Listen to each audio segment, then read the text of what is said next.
Blessed is a man who walking out to the council of Dan godliness, talent in the way of the sinners, nor sitting in the seat of the scornful, but his delight is in the law of the Lord.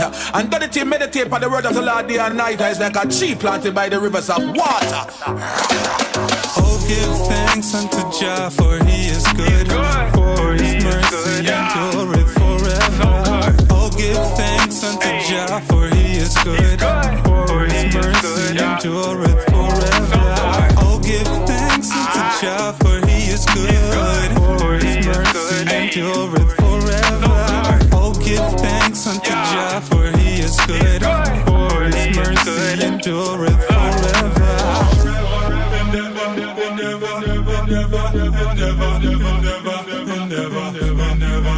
Hear, O Israel, the Lord our God is one.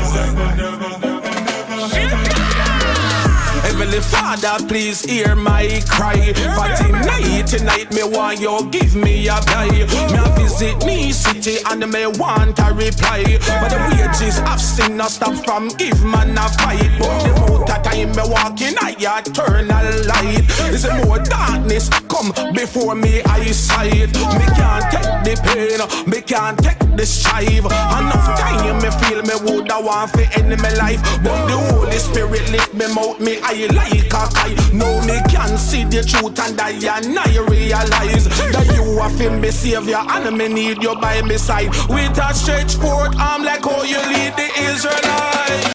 Hello family, welcome to the channel. Welcome.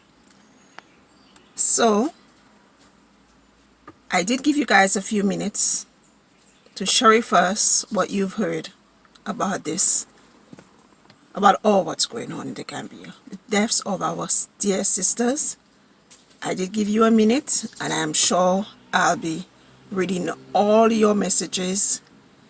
And also, as I said, the reason why I asked to share is because I am sure that every single one of us have a different story to share about this one thing that has happened. Well, should I say this one thing? Or about these things that have been happening? We would all have a different story to share, a different opinion as to what happened, but none of us knows exactly what it is. And the reason why I ask us to hold on and to be careful of what we share is for the sake of the families of those beautiful sisters who have left us in the Gambia. For nothing else, because as onlookers, people on the outside, people who care, people who may feel hurt, for those of us who are going through or what we are going through in the Gambia, for those of us who are frustrated, who are tired of the things that are happening, the way that we are being treated, then of course, when things like that happen, we will be in such trauma and turmoil and shock that every idea possible, everything possible would come into our minds thinking that that's what happened. And yes, I know it, because when it happened, when we hear it ourselves in our own private space or with each other, with our close loved ones, we do share and say, oh my God, it could be this, it could be that, somebody said this, someone said that, I wonder if it's this. Right away I said it had to be a worker. Now I've heard the report of whoever it is being caught, right? But I'm not going to share it here because the investigations are still ongoing. So that's my reason for saying, please be careful, please be mindful of the things that we share on social media. We can share anything amongst ourselves. We can have opinions. We are furious and we are thinking, what is happening? Why are we being treated this way? We can say those things amongst ourselves. But what we put out there on social media, guys, please be careful. I'm not going to go back into it. I'm just sharing my first point, my first video, the point I wanted to make in the first video. Now, since I tell you this is going to be episodes, I am going to put it all out there. And I'm going to share it first and hopefully have us understand that when things happen, it's not just one side that we have to think about. Don't just think about ourselves and all our frustrations. Think about those families that are hearing those things. Believe it or not, within the time of those deaths and all these things that are happening, people are still being robbed. Now imagine if you hear of all those women being murdered, according to what people are saying. Allegedly, because as I said, guys, we don't know. Imagine hearing all these things as a human being, as a woman. It doesn't matter whether she has a husband or not. Imagine you as a woman are hearing such things happening. And then in the midst of that, we say it's single women who are being targeted, but in the midst of that, you as a woman, you have your family. And in the midst of all what's happening, your family is robbed. You are frustrated, you are upset, it's like you feel that you can't take it anymore. You are tired of this. And then for you to be targeted and your house, your family being robbed of your possessions. That's like a double or triple blow. In the midst of all that, in the midst of all this, people are still going around robbing people, attacking people. In one little country, guys, when we were moving here to the Gambia, and as I said, that has not dampened our long-term goals here, but it has dampened our spirit as to why are those things happening?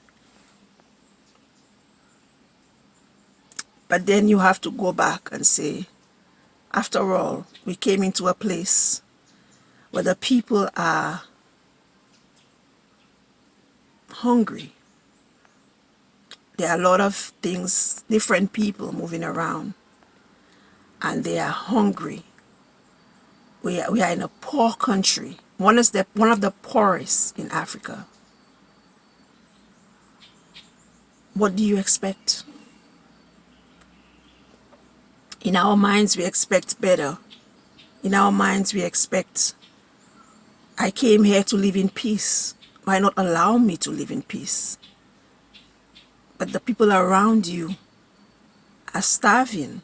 The people around you they are in need. And they don't see anything else, but I have to get my share of what you came with. That is not what this video is about. So let me retract. Let me go back into what exactly I wanted to share. So as I said, thank you so much for your responses and your comments. I will be reading them. But I wanted to go in on, it is not so much as us going around sharing falsehoods and sharing things that we are not sure about. But my ideas and my thoughts in this video, as I said, I always encourage, but I don't hide the truth from you. I don't hide my true experiences, my truth, and the truth of so many others. I don't hide it. I tell it to you. So when you're making that move, when you decide to come to the Gambia, understand that it's not going to be that we really need a covering. Us as ladies, we really need a covering. And it's not taken away from people saying that all the ladies that have happened to are single and were without a man beside them in the Gambia. because I don't know people's personal situations. Some of them were married, but their husbands, one or two were married, but her husband wasn't here. Another one was supposed to be married. So it kind of, when the more you hear of the story, it takes away from, oh, they were all single and traveling alone in Africa. Right? It's just that when you are alone as a woman, you are a target. You are an easy prey. But when a man sees you with a man beside you, not just any man, but a man beside you that looks and behaves as your protector, guards you as your protector, then he stays far. Even if he tries to get close, because they are both like that. Even if he tries to get close, but he soon realizes that there's no chance. So he'll turn his heels and run.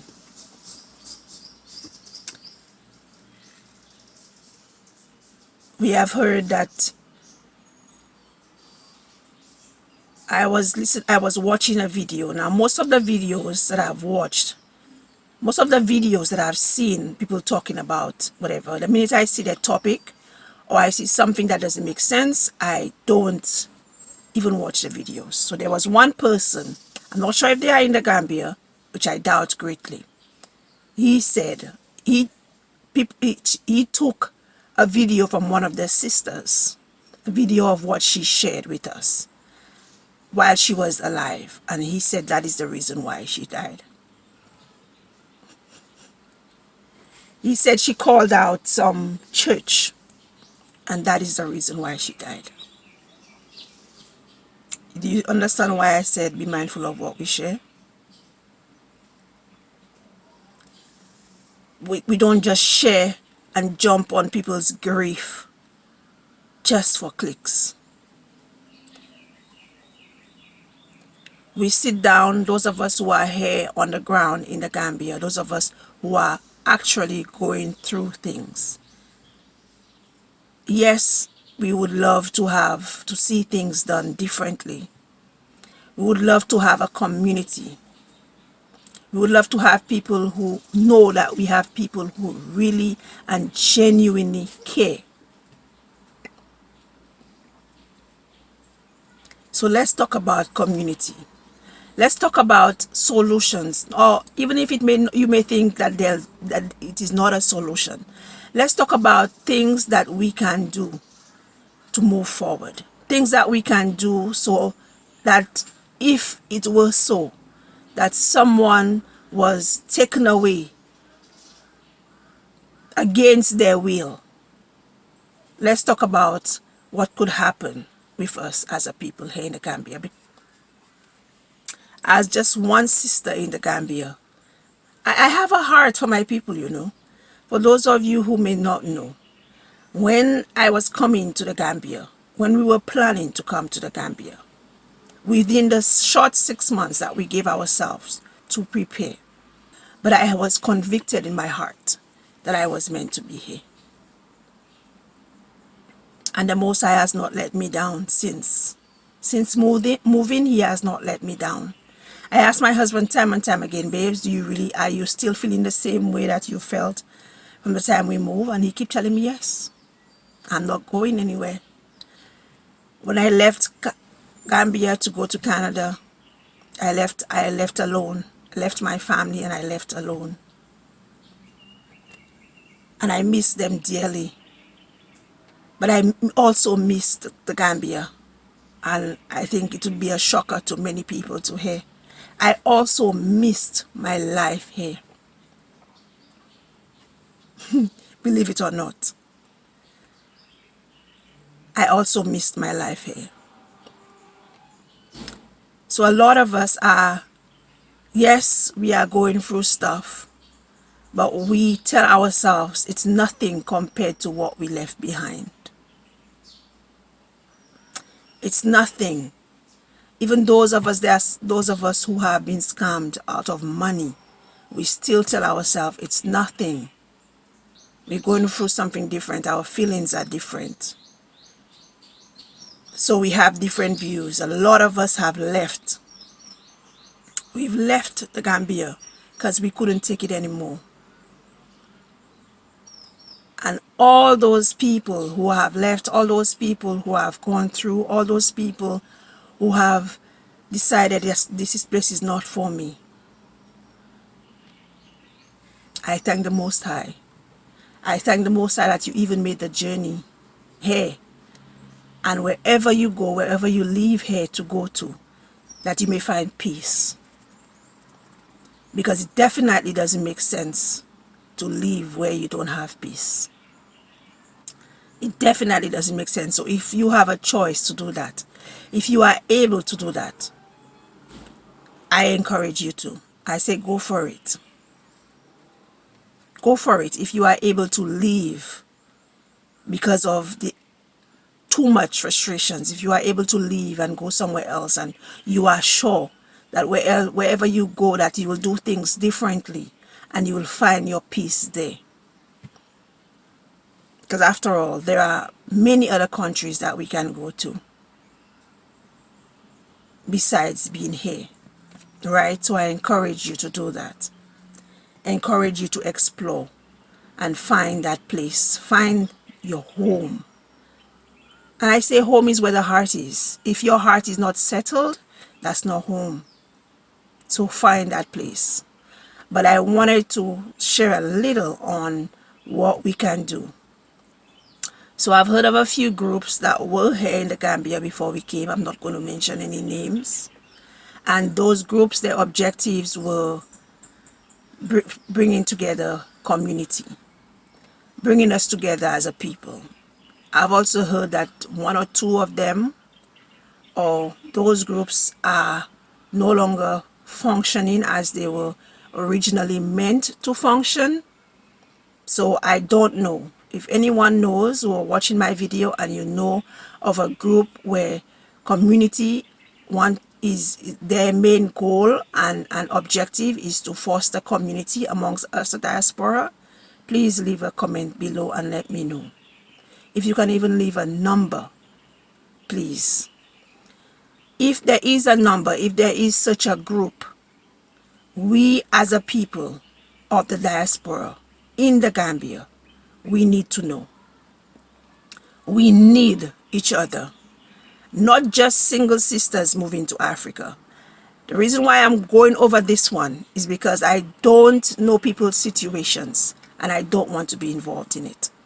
When I say I don't want to be involved in it, I don't want to start talking about, oh, it's single ladies and you need to have a head and you need to have a covering. Definitely, as I said before, if you do have a man beside you, it covers you and it shelters you from a lot of things that you may go through as a single lady in the Gambia. It does a great deal. It makes a difference if you do have a protector beside you. But a lot has happened. Some of us have come here with protectors. Some of us have come here with our families and it didn't work out. That's not my story to tell. But it makes a difference. So if we know, those of you who know of an organization who's here and their main objective is to foster community, please leave a comment down below and let me know. Also give me a number that I can put it on my channel so that people who are coming, families, single people, single mothers with their kids, single ladies, single men, families, whatever you have, people who are coming from the diaspora who are moving to the Gambia. Because this will not, a lot of people, this will not dampen their plans on moving here. But my point is that there are some of us who are still over in the West who are still planning on moving to the Gambia and making Gambia a home. So there has to be something in place to help those who are coming. But my point now, my final call now is for someone who knows about an organization, or if there's an organization, someone who's in charge, and if you're watching my video, then please leave a number, leave your name, the organization's name, and a number that I can call and we can talk, find out what your objectives for the group is, for the community is, and I can also share that on my channel with persons who are coming. I am just one voice, but I have a voice, I have a platform, and people are watching. So I will be able to share, and it will reach someone. It may reach one person. That one person may be able to tell 5, and those 5 may be able to tell another 10. Those 10 may be able to tell another 20. So I would love to be able to share that. If there is a group functioning and your objectives and your heart of your organization is to foster community, to help foster community here for the diaspora. Because we need that. We can't move alone anymore, guys. We can't move as I am coming and I am going to be doing my thing and I don't need anyone, and I will do it my way. I'm a big woman, I'm a big man. I was coming from where I'm coming and I have money. I'm coming here with money. I'm not coming like one of those people who don't have anything and whatever. I'm going to, no. Let's put aside our class, our differences. Those of us who may feel that we are up there, come together with those of us who are down there when it comes to our monies and our status. But I'm just saying, for fostering community, please think of it that way. That we should come together as a people, build a community, and then we can move strong through the Gambian community. We can move strong into the Gambian community. We can move as a people, one people. I did share in my first video. Was it my first? No, I think that video is coming. That you see all other nations when they move into a territory, that one person who have moved or family who have moved makes way for hundreds to come, and they all stick together. Guys, for those of you who are not Canadians, if you have a Canadian friend, ask them, because I'm talking about Canada because that's where I lived. I don't know anything else about other places. But I'm telling you, in Brampton, where I lived all my life in Canada, 19 years. In Brampton, when I went back to Canada for this visit, I was shocked. I was completely shocked within those 2 years that we've left, 2.5 years. Brampton has changed so much. And it's because of a particular people, the Indians. Before we left, they were already taking up Brampton. They were all over. And you'd find a house with 20 of them living in that one house. I'm exaggerating probably. But there's so many that I say 20. And they would be, if it's a 3-bedroom house, how about so many people able to occupy that one house? You know how? They do it because it's a must. And they do it for only a time. They do it with an objective. They do it because they know it's not forever. And they take their time and they do it and they build in the meantime. Then that 2 families move out because they bought their own houses, and they do the same thing for another 100 people. Then another 2 or 5 families move out of those houses, and they do the same thing for another 100 people. So the people come, they sleep on mattresses in one house. In a one basement, in one room, you will have 5 people on mattresses on the floor. On the beds, they will have another 5.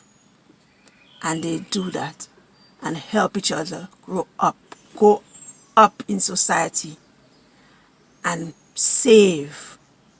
And the reason why we can't do those things is because we were taken as a people and we were made to fight each other, fight against each other. We were, that's another topic, eh? But I just wanted to share with you guys that they don't come thinking, oh, I want to build this, and I want to build this for the people, and I want to build this. They build themselves first.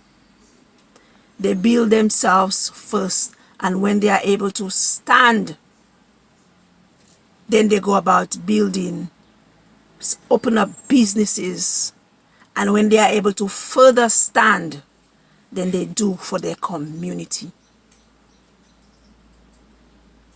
That's why you hear people say that their money stays in their community. They do for their community.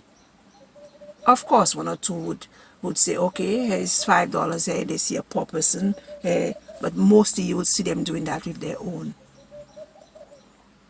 They build their community within that country. But they stand strong as a people first. Think about it. Think about it. They stand strong as a people first, as a family first, then as a people. Although in the midst of them standing strong as a family, it's them standing strong as a people, because they help each other to stand strong. You come with nothing, but you leave my house with your house. You leave my house when you are able to purchase your house, not before.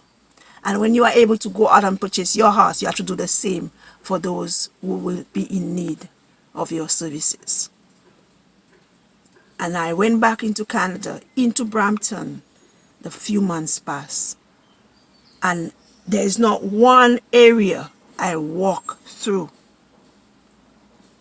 I was shocked. I couldn't even find my own people. If I saw 20 Indians, I only saw one black person. If I saw 100 Indians, I only saw one white person. Because, you know, Canada is a multiracial country. So there are many different people living in one place. But in Brampton, I went around to the stores, the Tim Hortons, McDonald's, KFC, the stores, the banks. All I saw were Indians. And as I said, out of all those Indians, there was just one black person, one white person. I say it like that, white and black, because that's what we say. I don't want to get into the legalistic, or African American or African Canadian or whatever. Too much, too many labels are being put on us. Think about it. Think about it, guys. My last message before I go, because most times out of all what I've said, you will only remember the last thing I say. We need to foster community. We need to come here. We need to have an organization where we build each other up as a community. And then we're able to go out with one voice, as a people with one voice, a strong force. Then we can demand respect, and we can demand people to look upon us with respect, and then they will know within the country there are people who are holding up their end.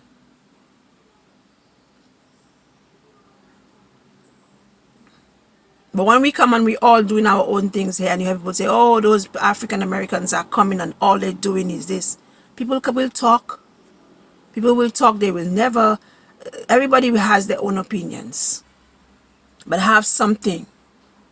Have something as a people in this country. If this is where we want to stay, and I know after this, a lot of people will be already making plans to leave. And as I said, home is where the heart is. So your plans, I pray you well. But those of us who have decided that here is where we are staying, let's make some changes. Let's make something happen for us. Let's make something happen. Let's start fostering family. So when persons come here, even when they come to visit, they know they have.